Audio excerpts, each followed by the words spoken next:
Bismillahirrahmanirrahim. Assalamualaikum warahmatullahi wabarakatuh dan selamat pagi.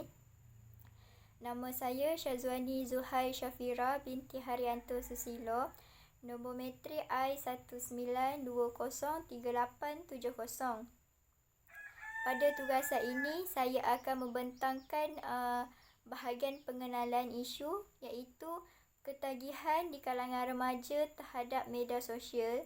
Dan saya juga akan membentangkan pada bahagian kesimpulan yang dapat dikaitkan dengan teori pendekatan Islam yang dipelopori oleh Imam Al-Ghazali. Okey, dalam meniti era modernisasi hari ini, kita dapat lihat bahawa penggunaan media sosial ini sangat penting bagi semua masyarakat, khususnya di kalangan remaja.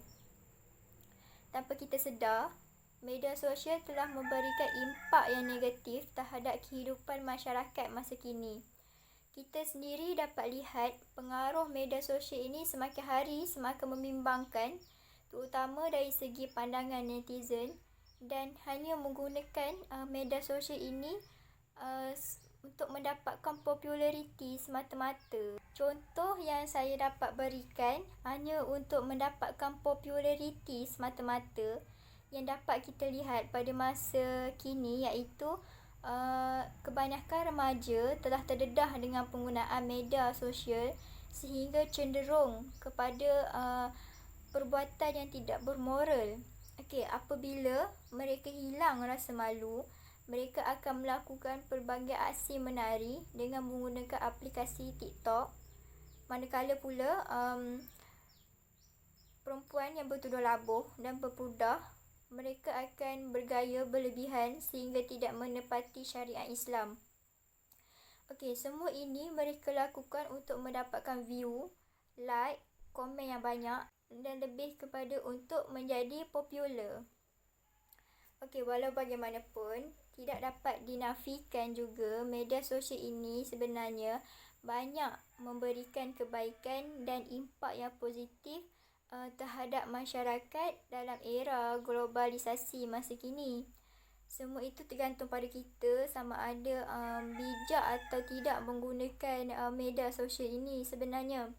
Justru itu, kita sebagai pengguna, kita perlu menggunakan media sosial ini dengan bijak agar tidak berlakunya penyebaran fitnah dan tidak tercetusnya provokasi, kerana sekiranya perkara ini berlaku, ianya akan memberikan kesan yang tidak baik terhadap kesihatan mental kita dan rohani kita. Begitu juga ia akan memberikan kesan kepada kesihatan mental masyarakat dan juga rohani masyarakat yang melihat reaksi kita. Contohnya, kepada masyarakat, apabila mereka melihat kita, apabila mereka melihat remaja yang menari-nari menggunakan aplikasi TikTok ni, mereka akan rasa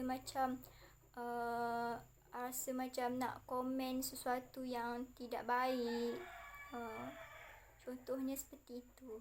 Sekian, itu sahaja daripada saya pada bahagian pengenalan. Assalamualaikum warahmatullahi wabarakatuh. Saya Nur Munirah binti Muhammad Asih. Nombor metrik I19203985. Saya akan membentangkan bahagian saya iaitu latar belakang gejala ketagihan media sosial terhadap remaja, atau boleh dispesifikkan kepada gejala media sosial remaja pada masa kini.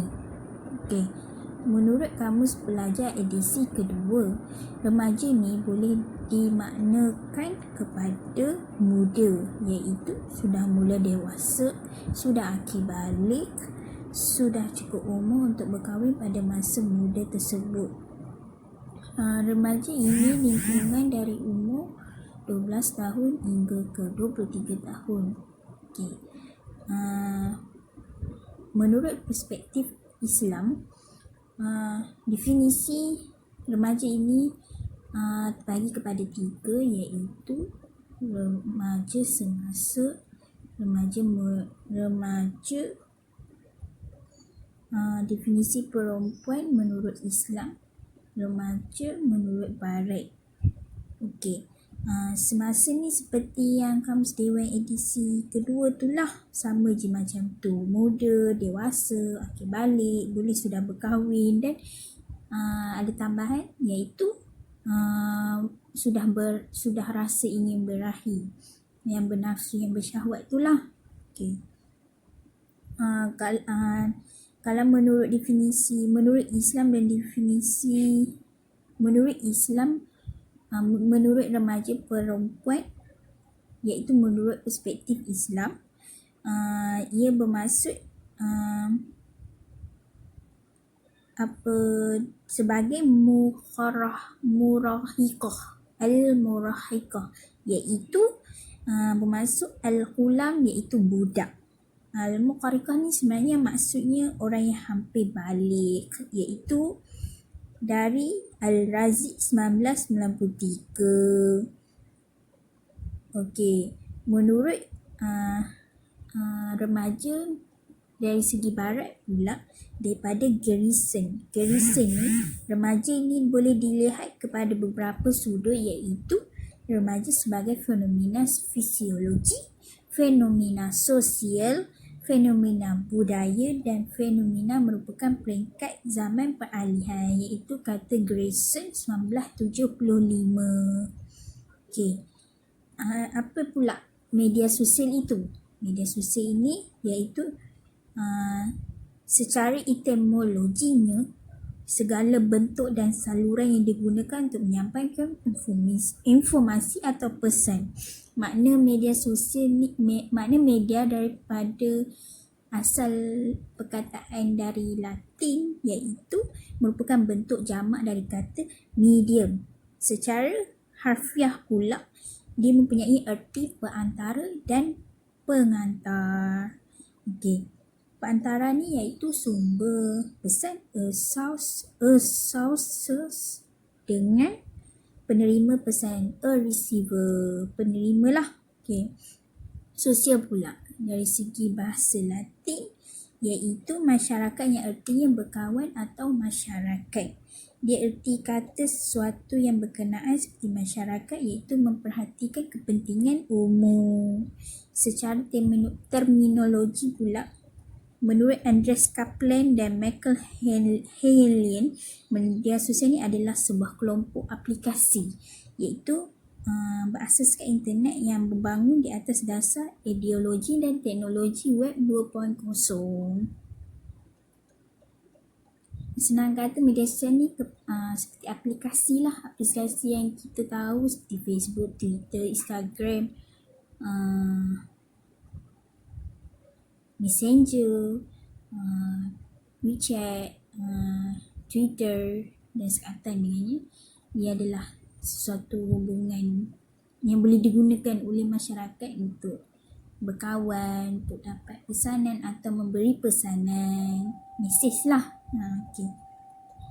Alat teknik yang mudah digunakan pada zaman kini untuk memudahkan kita bersosial tanpa jumpa depan-depan secara media sosial.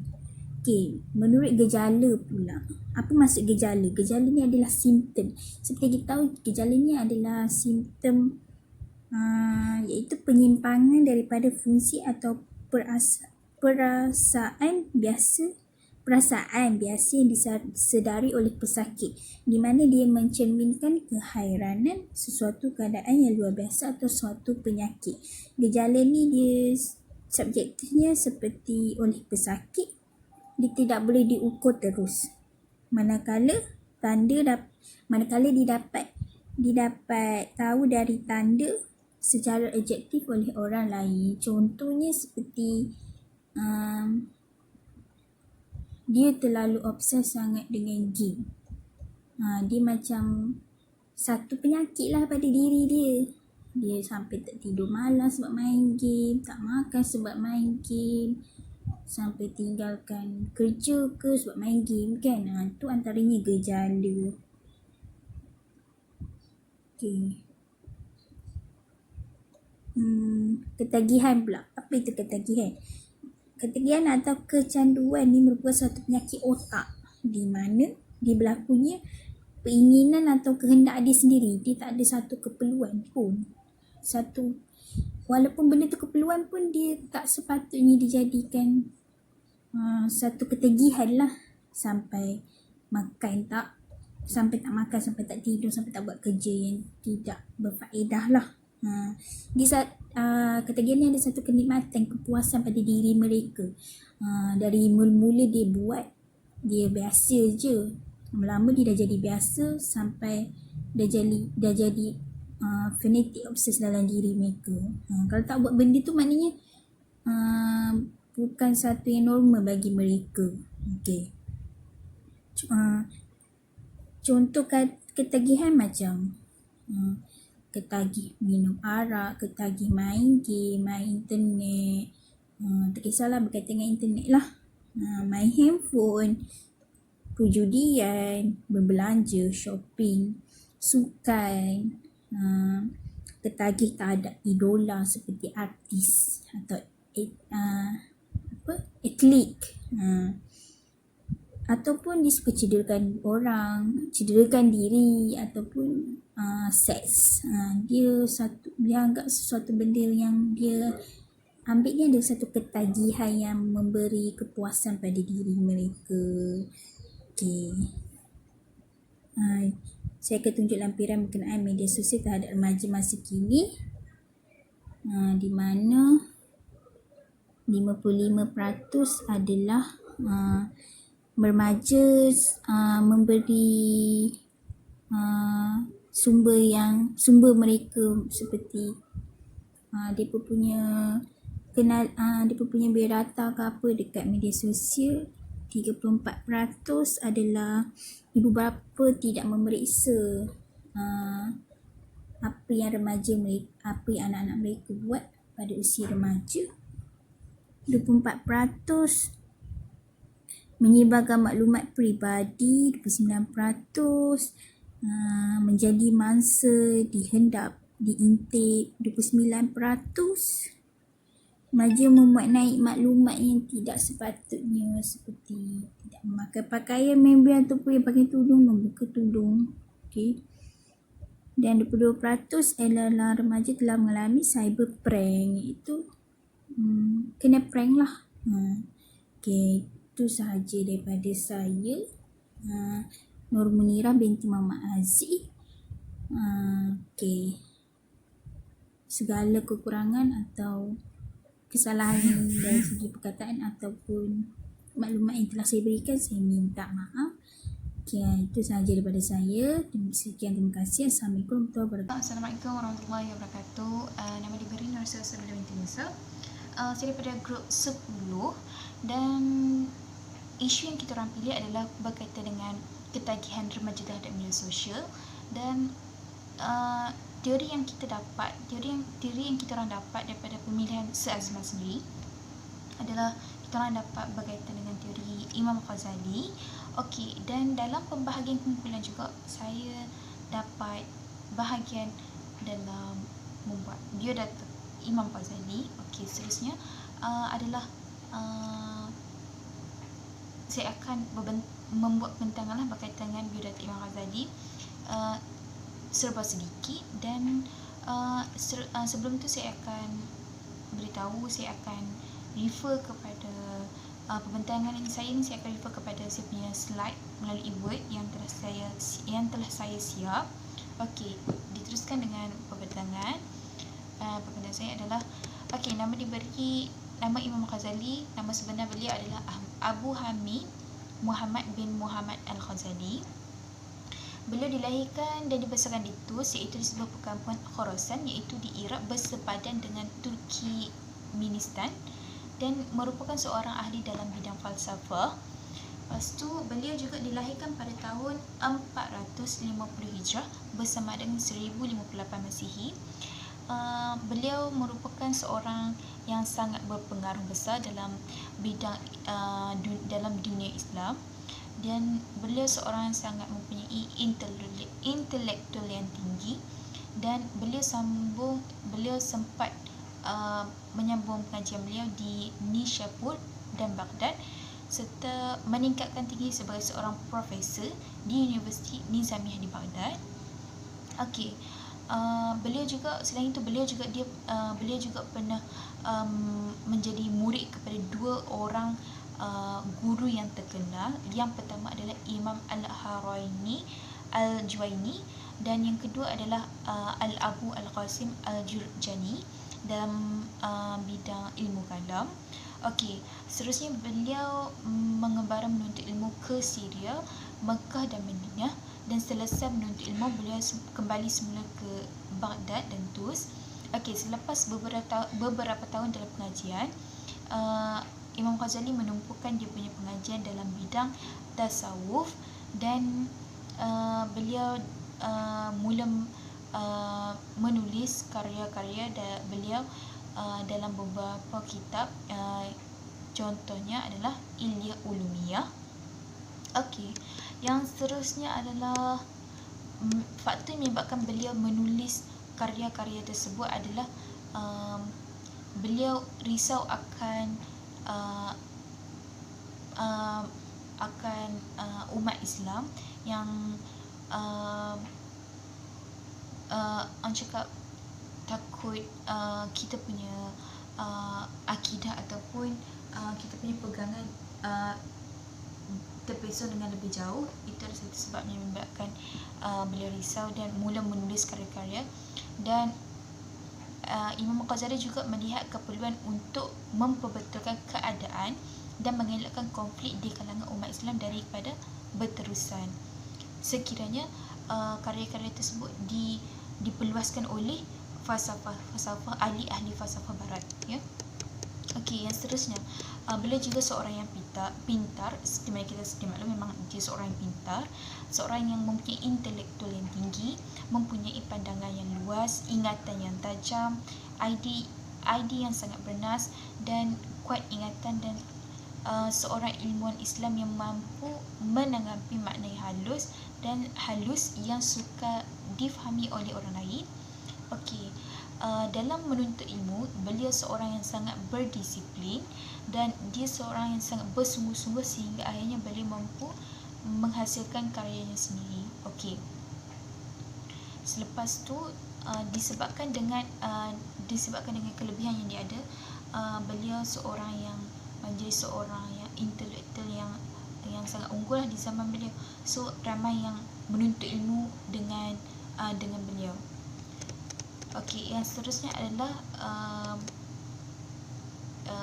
beliau seorang yang banyak menghabiskan masanya dengan membaca Al-Quran, mendirikan solat, berzikir dan bergaul dengan alim ulama, dan banyak menuntut ilmu dengan para ulama juga. Dan di akhir hayat beliau, beliau menumpukan kepada pengajian hadis Sahih Bukhari dan Sahih Muslim, dan duka citanya beliau tak sempat untuk menyempurnakan kajian dalam pengajian 2 kitab sebelum akhir hayatnya lah, sebelum dia meninggal. Dia tak sempat untuk menyiapkan lagi 2 kitab, dan beliau meninggal pada hari Isnin 14 Jamadil Akhir tahun 505 Hijrah bersamaan dengan 1111 Masihi di Tus. Okey, jenazah beliau juga disemadikan di makam At-Tabari berdekatan dengan makam Al-Firdausi, seorang ahli syair yang masyhur pada zaman beliau. Okey, ini sedikit berkaitan dengan teori Imam Ghazali. Seterusnya adalah berkaitan dengan pendekatan kaunseling dalam Islam. Pendekatan kaunseling Imam Ghazali, pendekatan yang kita orang kaitkan dalam teori tersebut dengan isu kita orang adalah melalui lebih kurang macam peranan kaunselor. Okey, dalam pendekatan kaunseling Imam Ghazali, dia mengatakan ada 3 perkara yang perlu ada dalam sesi tersebut, ataupun yang perlu ada dekat diri kaunselor. Okey, yang pertama adalah nasihat yang baik, yang kedua adalah kaunseling individu yang berhikmah, dan yang ketiga adalah kaunseling individu yang kasar. Okey, apa yang menyebabkan kasar nanti saya akan terangkan serba sedikit sebentar nanti. Okey, nasihat yang baik. Dekat nasihat yang baik dia mengatakan senang cakap, kita sebagai seorang kaunselor, kita perlulah memberi nasihat yang baik kepada klien, sama ada secara klien yang datang tu secara individu ataupun dilakukan secara berkumpulan. Nasihat yang baik ni sangat penting lah, sebab nasihat yang berhikmah ataupun kata-kata yang berhikmah mampu mengubah seseorang yang kurang baik kepada yang lebih baik, kepada yang negatif kepada yang lebih positif, untuk berubah daripada tindakan yang sebelumnya, kan. Okey, yang seterusnya adalah selain itu sebagai kaunselor muslim juga perlulah dalam nasihat yang baik. Sebagai seorang kaunselor perlulah menerangkan sedikit berkaitan dengan hukum hakam ataupun syarat-syarat yang dituntut dalam ajaran agama Islam itu sendiri. Okey, yang seterusnya adalah kaunseling individu yang berhikmah. Okey, dalam kaunseling individu yang berhikmah ini ditawarkan kepada setiap orang yang meminta nasihat atau pertolongan dalam mengerjakan suatu urusan agama, dan keduniaan yang menjadi hak kepada setiap individu yang berunding dan dengan muhtasib dan apa jua perkara yang diberikan keluarga, profesional ataupun agama. Okey, kaunseling individu yang berhikmah ini lebih kurang juga dengan nasihat yang baik. Individu yang datang tu tak kira lah dia mempunyai apa-apa masalah di sudut dia punya pekerjaan ke, daripada sudut dia punya keluarga ke, daripada sudut agama dia ke. Kita sebagai seorang kaunselor muslim sebaiknya lah mempunyai sikap ataupun sifat yang berlemah lembut dalam memberi nasihat, ya. Okey, itu adalah kaunseling individu yang berhikmah. Okey, yang terakhir adalah berkaitan kaunseling individu yang kasar. Apa yang menyebabkan kaunseling individu yang kasar? Bila mana dalam kaunseling individu yang kasar, dia mempunyai kaedah-kaedah dia. Okey, apa yang menyebabkan kaedah dia yang jadi kasar? Disebabkan sesatunya bila mana klien yang datang tu dia secara langsung dia membuat dosa ataupun senang cakap dia membuat kesalahan ataupun maksiat ataupun meninggalkan kebaikan secara terang-terangan dan melakukan dosa secara terbuka. Okey, dekat sini kita kena memberi nasihat yang senang cakap tak berlapik, tapi bukannya tak berlapik bermaksud kasar. Maksudnya lebih kepada keterbukaan dalam memberi nasihat agar dia lebih mudah faham. Sebab mungkin zaman sekarang bila mana kita banyak terdedah dengan remaja yang banyak terdedah dengan gadget, hati dia susah untuk menerima nasihat. So dekat situ bila mana kita berkias ataupun balaghah ataupun kita menggunakan istilah-istilah dalam memberi makna yang berhikmah dalam nasihat, mungkin diorang kurang faham apa yang kita akan sampaikan ataupun mesej yang kita ingin sampaikan kepada diorang lah.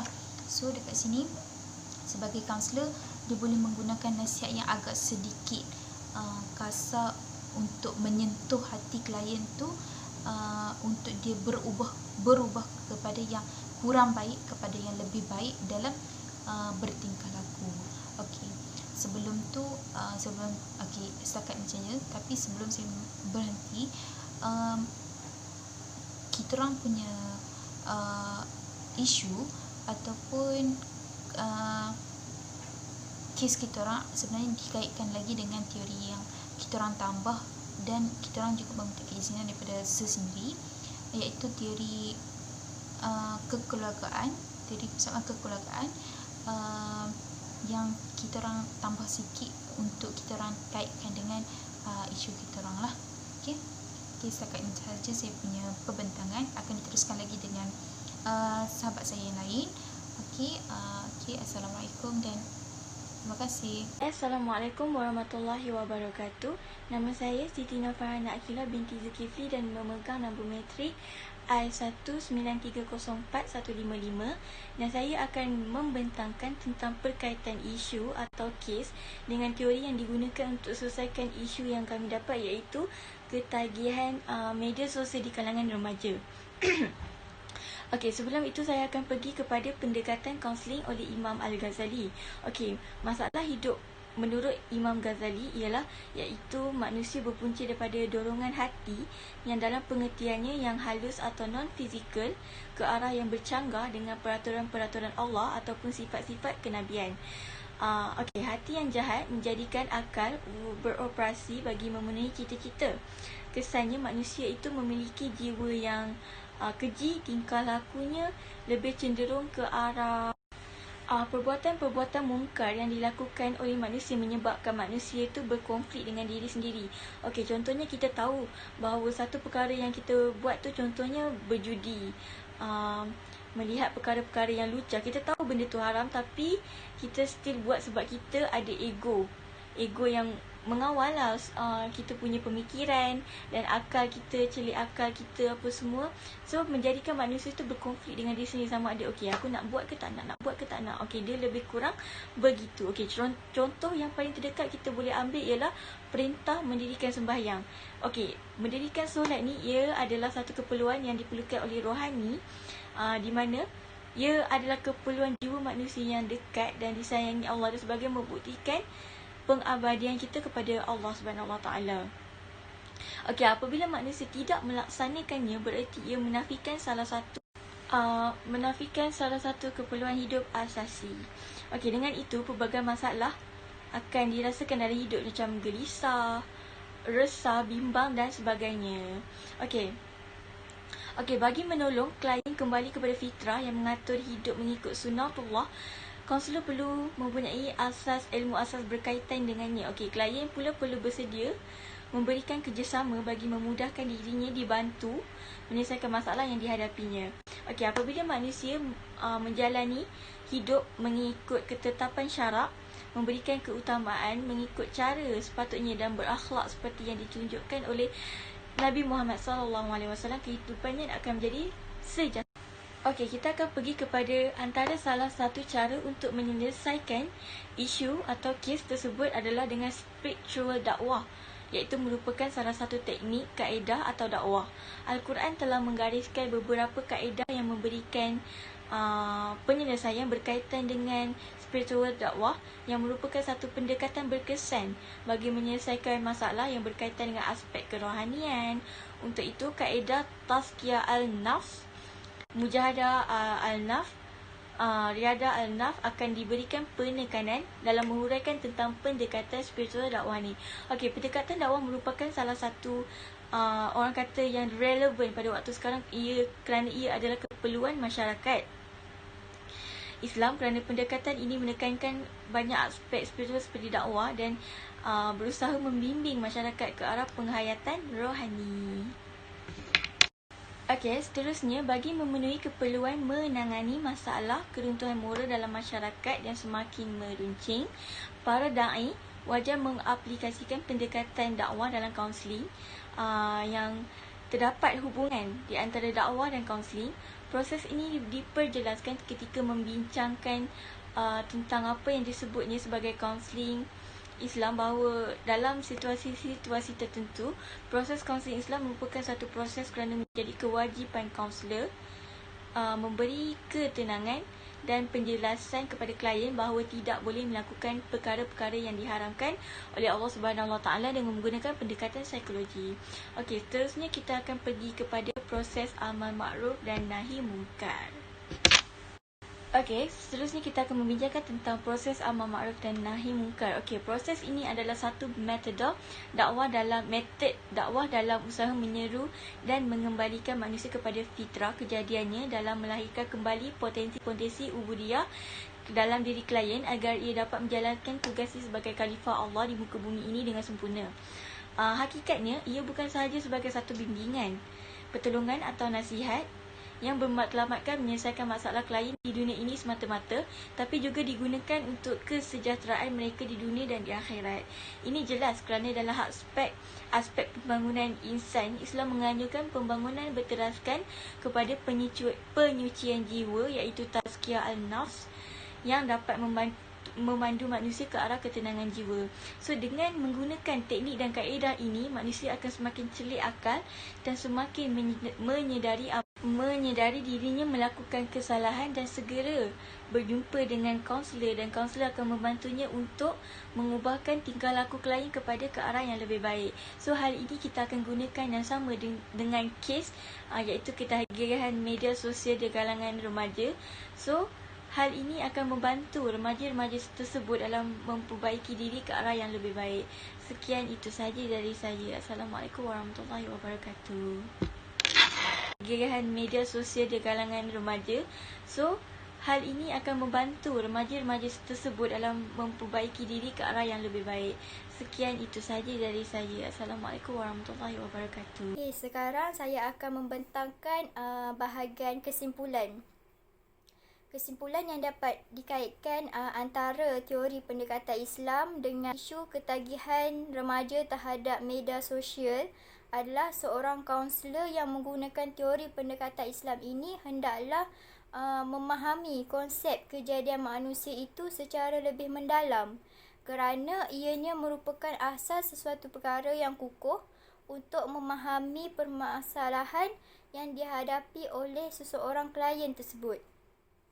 Seorang kaunselor juga perlu mengetahui bahawa manusia ini adalah insan semulia-mulia kejadian, iaitu secara semula jadinya dilahirkan dengan fitrah yang baik, suci, bertauhid dan mampu memikul amanah Allah SWT.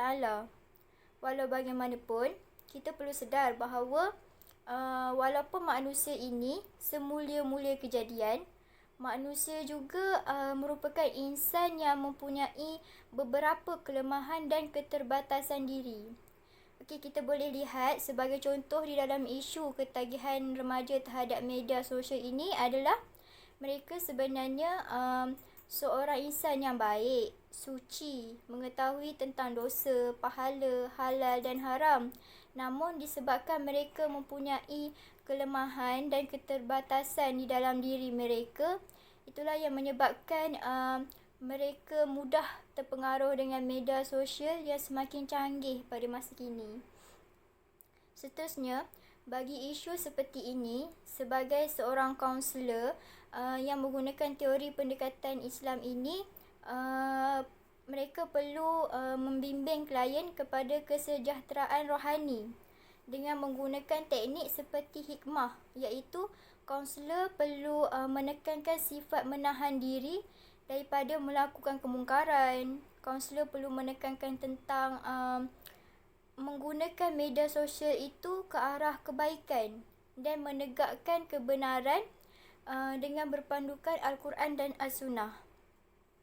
Selain itu, di dalam isu ini, kaunselor perlu menggunakan teknik nasihat yang baik, iaitu memberikan nasihat yang baik kepada klien sekiranya klien meminta pandangan atau pendapat daripada kaunselor berkaitan dengan isu yang klien hadapi. Dan kaunselor juga perlu menggunakan teknik perbincangan yang baik, iaitu berbincang bersama klien dengan menggunakan cara yang baik, tidak menghina, tidak mengaibkan klien, dan tidak menyinggung perasaan klien semasa sesi sedang berlangsung dan semasa di luar sesi kaunseling.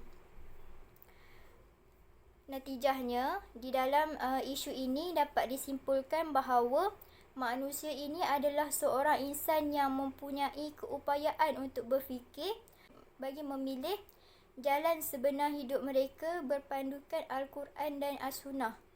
Oleh itu, walaupun manusia ini berhak memilih jalan kehidupan mereka sendiri, seseorang manusia itu perlu bertanggungjawab di atas pilihan kehidupan mereka dari segi usaha dan tingkah laku mereka. Sekian, terima kasih. Assalamualaikum.